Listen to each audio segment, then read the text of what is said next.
చేతులకి కోన్ పెట్టుకొని cake cut చేస్తానని అస్సలు ఎక్స్పెక్ట్ చేయలేదు. ముందు రోజు నైట్ అయితే కోన్ పెట్టించుకున్నాను చేతులకు మంచిగా. 12:00కి మా ఫ్రెండ్స్ అయితే కేక్ కట్ చేపించారు అనమాట. మా యానివర్సరీ రోజు అండ్ ప్రభా బర్త్డే రోజు హనుమాన్ జయంతి కూడా వచ్చింది. ఇంకా షాపింగ్కి వెళ్దామని చెప్పేసి డిజైనర్ అవుట్లెట్ కి అయితే వెళ్ళాము. ఇక్కడ అన్ని బ్రాండ్స్ ఒకే చోట ఉంటాయి. తెలిసినవి తెలియని బ్రాండ్స్ కూడా కనిపిస్తూ ఉంటాయి. స్వరూస్కిలో వాచెస్ బాగుంటే ట్రై చేస్తున్నాను. ఇంకా ప్రభా అయితే బాస్ లో sweat shirts and T shirts ఉంటే ట్రై చేస్తున్నాడు. ఇంకా తన కోసం బట్టలు అయితే తీసుకున్నాను.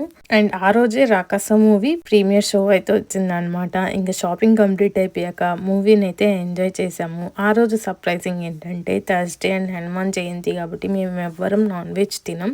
అందుకే నైట్ 12 వరకు వెయిట్ చేసి బిర్యానీ అయితే తిన్నాం మంచిగా. ఇక్కడైతే నేను ప్రభా ఇచ్చిన గిఫ్ట్ అయితే ఓపెన్ చేస్తున్నాను. తను నాకేమి ఇచ్చాడు అనేది ఫుల్ వీడియోలో అయితే చూపించాను. వీడియో మిస్ అవ్వకుండా చూసేయండి.